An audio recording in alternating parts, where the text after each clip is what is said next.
farol que me guia, é a luz do meu caminho.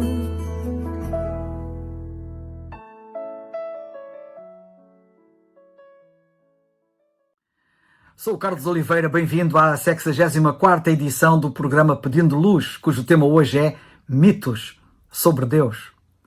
Os meus discursos semanais neste programa não são para cumprir calendário, mas visam alertar com muita responsabilidade e preocupação para o perigo de perdição eterna que muitos correm sem disso aperceberem, apelando-lhes para que mudem urgentemente de rumo se ainda não o fizeram.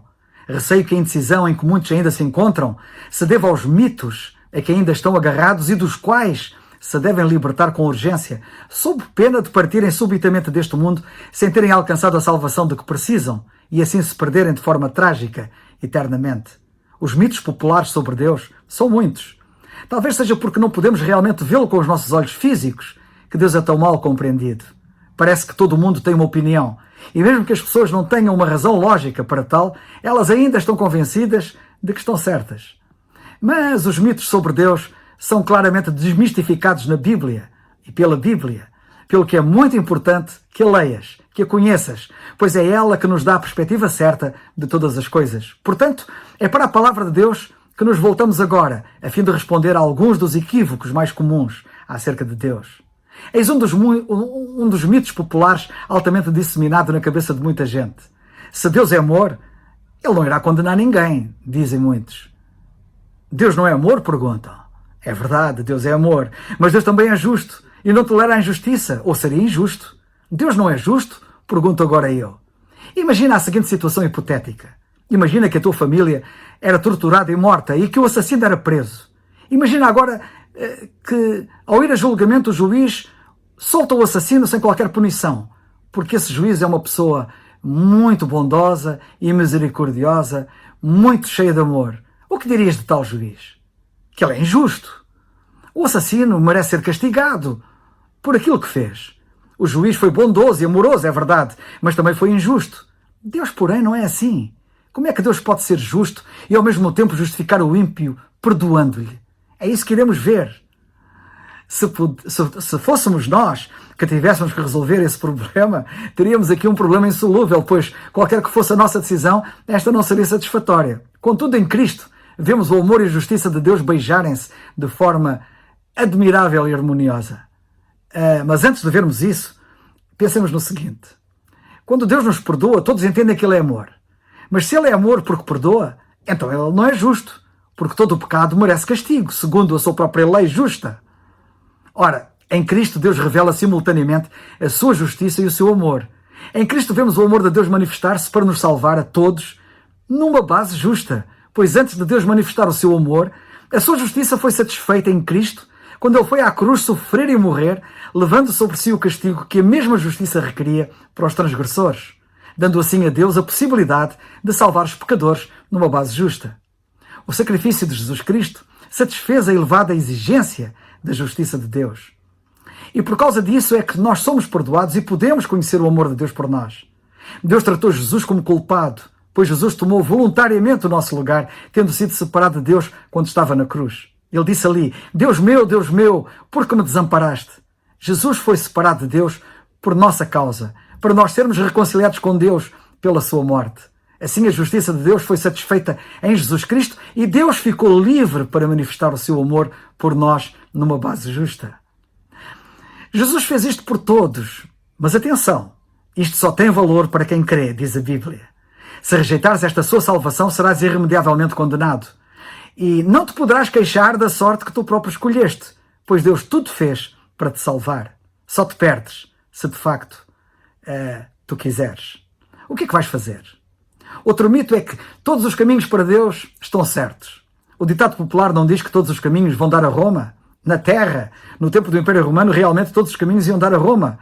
Mas para o céu, só há um caminho que nos pode levar lá. Jesus. Ele mesmo disse, eu sou o caminho. E isto exatamente porque só Ele tornou possível reunir em si a justiça e o amor. Muitos mitos e, consequentemente, equívocos devem ser erros de perspectiva. A perspectiva com que as pessoas olham para Deus e a salvação dá-lhes uma ideia errada. Por isso, repito, precisamos da Bíblia, pois é ela que nos dá a perspectiva certa. Outro mito é muitos pensarem que Deus é uma espécie de fiscal atento à espera que falhemos para nos castigar e condenar. Não há nada como uma boa ilustração que nos ajude a entender uma realidade. E aqui vai esta ilustração. Uma família de tartarugas fez um piquenique. Ora, nós sabemos que as tartarugas são muito lentas e portanto, elas prepararam-se durante 7 anos para o passeio e saíram de casa em busca de um lugar adequado. Durante o segundo ano da sua jornada, elas encontraram-no. Elas levaram cerca de 6 meses para limpar a área e desempacotar a cesta do piquenique, mas ao fazerem descobriram que se tinham esquecido do sal. Todos concordaram que o piquenique seria um desastre sem sal. Depois de uma longa discussão, decidiram que a tartaruga mais nova deveria voltar para ir buscar o sal, pois era a mais rápida. Ela resmungou, choramingou, chorou, mas concordou em ir, mas apenas se as outras prometessem que não comeriam até ela voltar.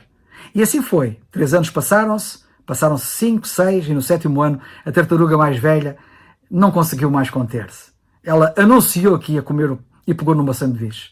Quando o fez, a pequena tartaruga apareceu de repente, saindo de trás de uma árvore e gritou: "Vejam, vejam, eu sabia que não iriam esperar. Agora, quem quiser que vá buscar o sal que eu não vou." Quantas pessoas pensam que Deus é como aquela tartaruga? Apenas à espera que as pessoas cometam um erro, façam uma coisa errada e então, apanhei-te. Nada tão errado. A Bíblia diz em Romanos 5,8, nota bem, que Deus prova o seu amor para conosco, em que Cristo morreu por nós, sendo nós ainda pecadores. Outro mito é muitos pensarem que Deus um dia irá colocar numa balança as boas e as más ações, as boas num dos pratos da balança e as más no outro prato. E que para o lado que o prato se inclinar, se saberá se a pessoa será salva, se o prato das boas ações for mais pesado, ou condenada, se for mais pesado o prato das más ações. Este mito tão popular cai por terra quando as pessoas percebem que para o homem ser salvo, Jesus teve que vir a este mundo, morrer na cruz por todos, pois todos somos pecadores. Se nos pudéssemos salvar pelo saldo positivo das nossas boas ações, Jesus não precisava de vir a este mundo, mas ele teve que vir. Ele veio porque não havia outro modo de nós sermos salvos. Para uma pessoa ser afastada de Deus, não é preciso encher um dos pratos da balança com pecados, pois a Bíblia mostra que um só pecado afastaria o homem de Deus. Para uma pessoa ir para junto de Deus, que é santo, a pessoa tem que ser santa também. Tem que ser pura, impecável, sem qualquer mancha de pecado. Não é maravilhoso nós lermos na Bíblia que o sangue de Jesus Cristo, pela obra que ele fez na cruz do Calvário, nos purifica de todo o pecado? 1 João 1,7. Vemos assim, mais uma vez, que precisamos de Cristo para sermos salvos. Ele é incontornável. Por isso diz a Bíblia que ninguém vai ao Pai a não ser por ele. Não te fies, pois, no mito da balança. Por último, muitos acham que Deus é que tem que mudar. Eles teimosamente pensam que não precisam de mudar. E não querem mudar.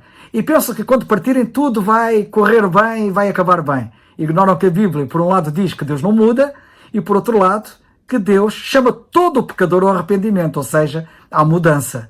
E por isso tens mesmo que mudar. Uma outra ilustração pode aqui ajudar. Era uma noite escura com nevoeiro. O comandante do navio estava na ponta do mesmo e apercebeu-se de um perigo. À sua frente ele vislumbrou uma luz que se aproximava e pensou: "Oh não, aquele navio vai colidir com o nosso." Rapidamente ele comunicou via rádio ao navio que se aproximava: "Fala, comandante X, por favor altere o seu rumo 10 graus para sul. Câmbio." Surpreendentemente, o navio que se aproximava não se moveu. Em vez disso, ele recebeu uma mensagem de rádio: "Fala, marinheiro Y, por favor altere o seu rumo 10 graus para norte. Câmbio." O comandante passou-se. Um marinheiro com aquele tipo de atrevimento deveria ser expulso da marinha. Ele tornou a comunicar via rádio: "Marinheiro Y, aqui comandante X. Ordeno que altere imediatamente o seu rumo 10 graus para sul. Câmbio." A resposta veio de volta: "Com todo o respeito, comandante X, eu é que lhe digo assim que deve alterar o seu rumo 10 graus para norte. Câmbio." Nesse momento o comandante irritou-se.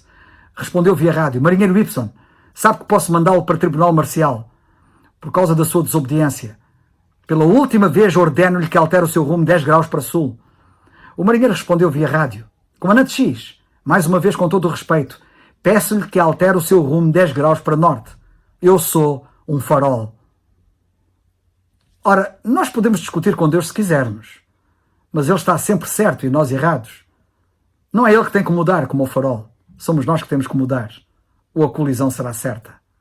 Ele não se move. Nós é que temos que nos mover. Se não mudarmos, isso será para nós um desastre. Sabe que o rumo certo é Jesus Cristo. Ele disse, eu sou o caminho. Crê, pois, nele como teu Salvador. Jesus disse, eu sou o caminho e a verdade e a vida. Ninguém vem ao Pai senão por mim. João 14,6. A Bíblia é o farol que não muda. Ela está a dar-te a luz de que tu precisas.